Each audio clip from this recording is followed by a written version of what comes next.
안녕하세요. 마데테스의 자폐에 관한 이야기입니다. 오늘은 대화에 있어서 혹은 언어적으로 어려움이 있는 아이들을 어떻게 도와줄 것인가에 대해서 좀 얘기해 보려고 하는데요.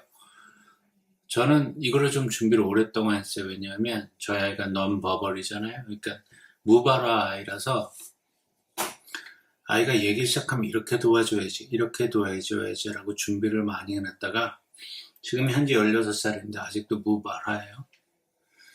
그래서 그러면 내가 이렇게 정보를 모아놨던 것을 여러분들하고 좀 나누는 게 좋겠다. 어떤 아이들은 이야기를 좀 할 수 있고 어떤 아이들은 full sentence를 다 하지 못해도 자기 의사표현을 조금씩 하는 친구가 있을 테니까 그래서 이걸 좀 도와주면 좋겠다. 이제 말을 할 때 이것도 스페셜 에듀케이션 커뮤니티에서 나온 자료예요.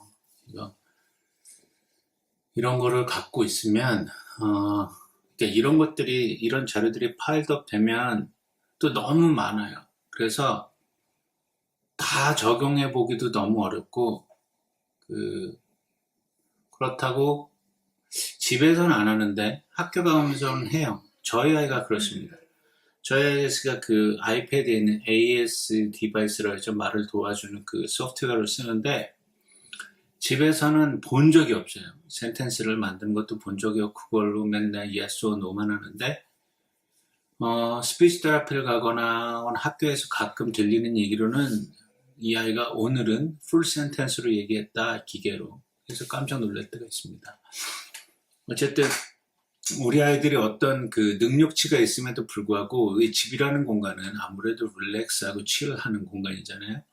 캄하고 그리고 자기가 학교 같은 데서 매스킹 했잖아요. 이렇게 가면 놀이를 했었는데 그걸 지금 벗어던지고 자기 본연의 모습으로 도와줘야 되기 때문에 굳이 집에서 강요하진 않습니다. 그런데 지금 밖에 우리 아이들이 너무 어려운 애들이 이제 말하는데 자기 스스로도 표현 못하고 어떤 단어들을 못 찾아서 커뮤니케이션이 어렵고 근데 우리가 이거를 이렇게 구분하기가 참 어려워요. 왜 못하는지. 그래서 오늘 그거에 대해서 몇 가지를 얘기해보고 그리고 도와줄 수 있으면 도와주면 좋겠다라는 생각에 이걸 나눠보려고 합니다. 첫 번째, 그 단어를 찾는 게 어려운 애들이 있어요. 단어를 찾는 이게 왜 그러냐면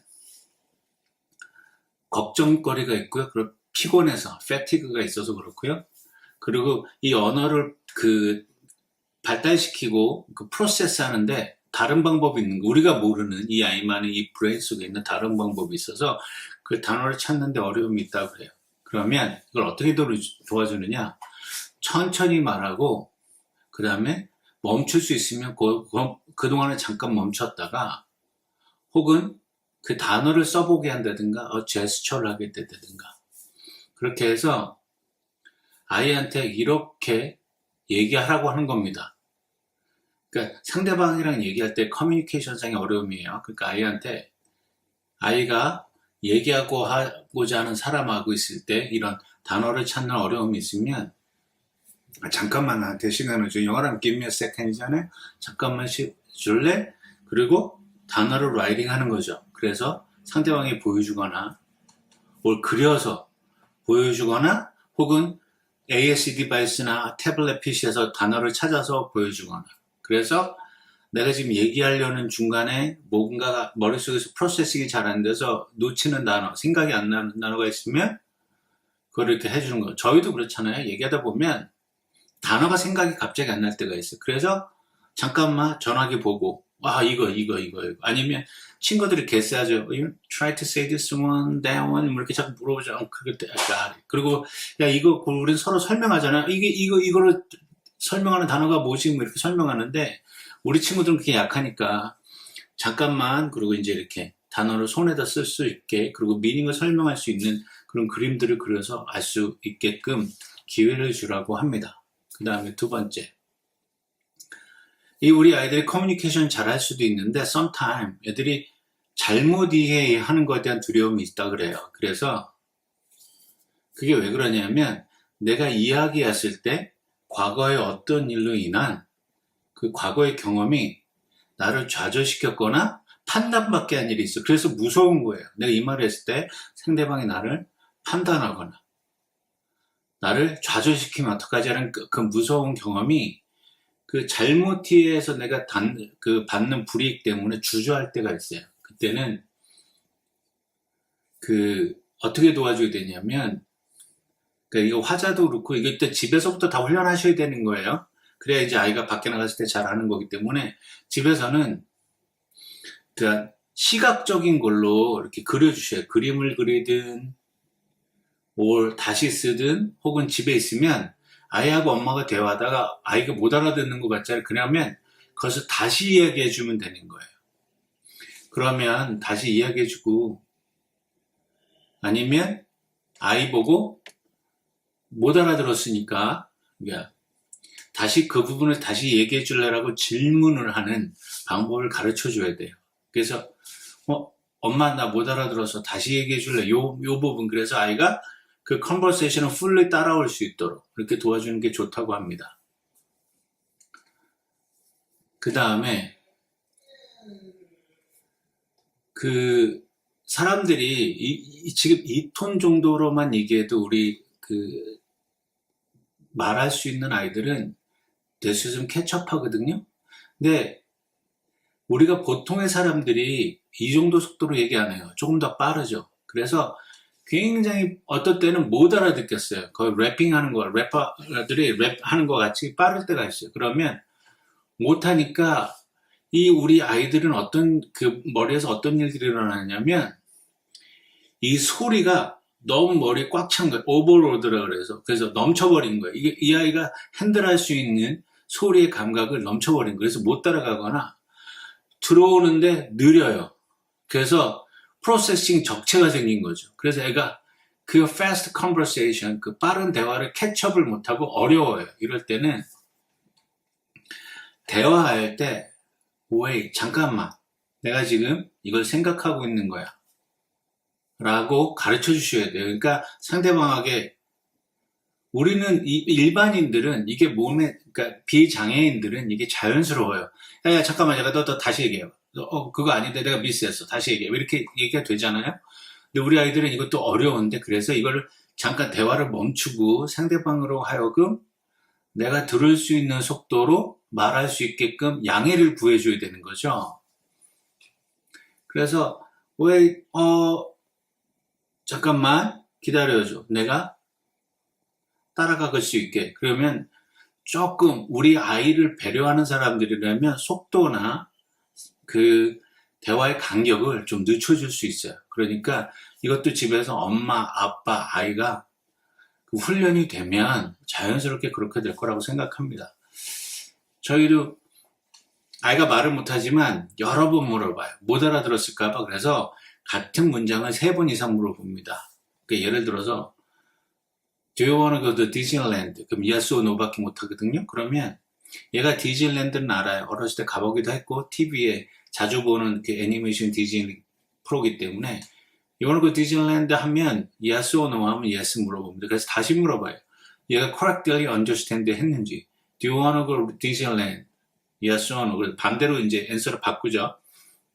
Are you sure you want to go to Disneyland? 그래서 물어보고 yes를 2번 이상. 그러니까 2 out of 3죠. 3번 중에 2번은 정답을 맞히면 얘가 진짜 가고 싶어 하는구나. 라고 저희는 이렇게 answer를 갖습니다. 그러니까 아이가 이런 fast conversation에서 너무 못 쫓아갈 때 아이를 위해서 잠깐 텀을 주고 아이도 다른 사람과 얘기 중에 이야기를 못 따라가면 다시 한번 얘기해 줄래 할 수 있는 그 용기를 훈련을 시켜 주셔야 돼요. 집에서.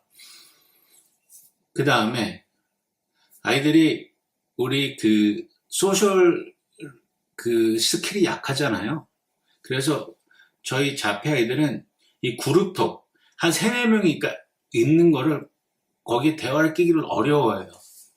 그리고 이제 혼자 있기를 좋아하고 그렇죠. 그러니까 비선택적으로 좋아하게 된 거죠. 누가 이렇게 인볼브 해주고 같이 끌고 가주면 좋은데 그게 안 되면 아이들은 그 안에서 자기가 해야 되는 무거운 짐이 있는 거예요. 뭐라고 얘기되지? 불안감 그런 게 있어요. 그래서 얘기를 못 해요. 얘기를 잘할 수 있는데 집에서는 잘하는데 밖에 나가면 못하는 애들이 있어요. 이게 소셜 앵자이티 때문에 사회적 불안 때문에 그래. 그거를 해결하는 방법이 아이들 그 대화 중에 일단 1대1로 훈련을 먼저 많이 시켜야 되는 거예요. 그래서 아이가 잘할 수 있도록 아니면 그 그룹에 들어갔을 때 이 아이의 대화를 도와줄 수 있는 저 같은 비장애인들도 이렇게 얘기하다 보면 야야야 얘가 하는 말이 이 말이야 얘가 하는 말은 이런 말이야 라고 도와주는 친구들이 있거든요. 이제 그런 서포트 할 수 있는 친구가 옆에 있으면 너무 좋죠. 그래서 이 아이가 거기서 소외되지 않게 그래서 그 대화에 참여할 수 있도록 도와주는 방법이 있다고 합니다. 이게 뭐냐면 내가 지금 이 그룹에서는 잘 얘기 못해도 그 얘기 있으면 소속감이라는 게 생기잖아요. 그래서 듣게 되거든요. 그래서 sometime 아이들이 지금 한 대화를 내가 얘기할 수는 없지만 나중에라도 내가 문자로 보내주면 안 돼? 그래서 친한 친구하고 혹은 집에 가서든 누구랑 얘기할 수 있는 상대, 그 소셜 그룹에서 얘기할 수 있는 상대 중에 한 명과 원어원으로 얘기를 하든지 원어원으로 텍스팅을 문자를 주고받든지 하는 어떤 그래서 그 사회 속으로 들어가는 데 있어서 어려움이 없지 어떤 그 브레이크다운 그 월을 베리어를 브레이크다운 해주는 역할을 할 수 있도록 집에서 훈련해 주는 게 좋다고 스페셜 에듀케이션 커뮤니티 그 티칭 매트리얼에 나와 있어요. 사실 어려워요. 저희도 어른들도 어디 가서 커뮤니케이션 하기가 나의 무드에 따라서 그날의 무드, 기분, 환경 그리고 그 안에 내가 좋아하는 사람이 있는지 없는지 저 사람과 얘기해도 별 좋아해도 하고 싫지도 무난한 관계인지에 따라서 나의 보이스와 톤의 매너들이 달라지잖아요. 근데 저희 아이들은 자폐 아이들이 이게 너무 힘든 거예요. 이거를 깨고 가기가 그래서 이런 랭귀지 훈련이 굉장히 많이 돼야 돼요. 그리고 아이들이 그 대화 중에 자기의 그 기분을 표현을 해야 되는데 어려워하는 경우가 있습니다. 그게 감정적으로든 저희도 옛날에 말더듬이라고 있었어요. 그 예전에 그 머리에서는 얘기를 하는데 이 표현이 더딘 아이들, 잘 못하는 아이들, 혹은 감정과 말이 일치하지 않는 애들. 저희 아이가 그래요. Are you happy 하면 얘는 분명히 화나 있거든요. 근데 무조건 happy를 눌러요. 그래서 happy하대요.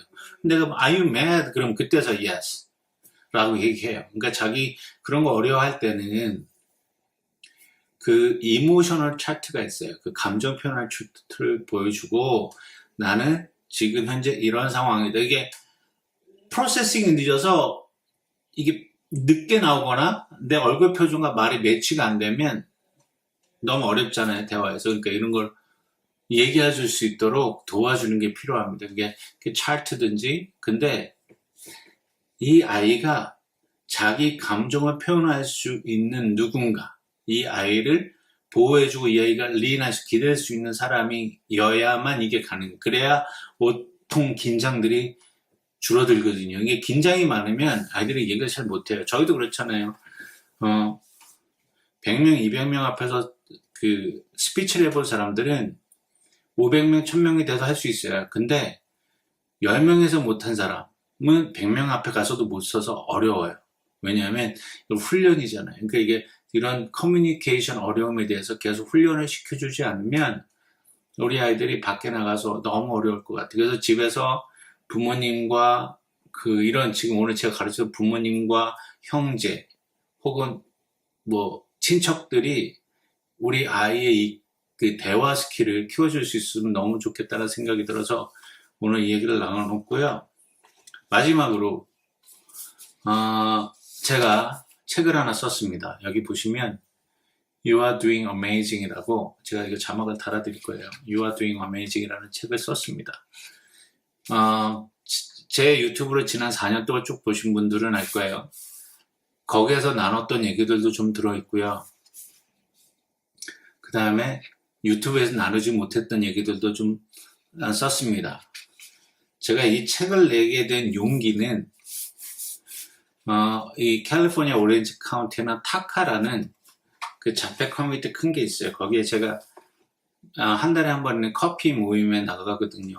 근데 거기서 거기 오면 이제 자기 수다도 떨고 정보도 얻어가고 뭐 그러는 이제 커피 모임이에요. 한 2시간 정도 하는데, 어느 날 제가 그 엄마들에게 힘이 되라고, 거기 오신 부모님들에게 힘이 되라고 You are doing well이라는 시를 나눴어요. 그랬더니 어떤 어머니가 그 시를 듣고 이거 나한테 정말 필요한 격려와 위로라고 나한테 달라고, 그래서 쉐어를 하고 그거에 용기 받아서 그동안 제가 썼던 글들을, 그리고 유튜브 하면서 했던 모든 스크립트를 모아서 영어로 다시 만들었습니다. 영어로 된 책이에요. 물론 여기 제가 쓰는 영어가 무슨 굉장히 고급 영어들은 아니에요. 저도 영어는 그 세컨 랭귀지니까, 그래서 편하게 읽으실 수 있는 영어로 다 썼어요. 뭐 사람마다 그 차이는 있겠죠. 이게 어려운 영어일 수도 있고 쉬운 영어일 수도 있는데, 누구나 들으면 알만한, 누구나 읽으면 쉽게 읽을 수 있는 책을 썼습니다. 원하시는 분은 제가 여기다 달아드리고, 어렵잖아요. You are doing amazing을 애플 북스토어나 아마존에서 찾으시면 이북으로 다운로드도 하실 수 있거든요. 이북은 이 페이퍼북보다 굉장히 쌉니다. 그러니까 가볍게 읽으시고 나눠주셔도 되고 그래요. 어쨌든 이런 책을 우리 부모님들과 같이 서로 격려하고 위로하고자 이런 책을 썼습니다. 오늘도 영상 봐주셔서 감사하고요. 다음 영상에서 뵙겠습니다.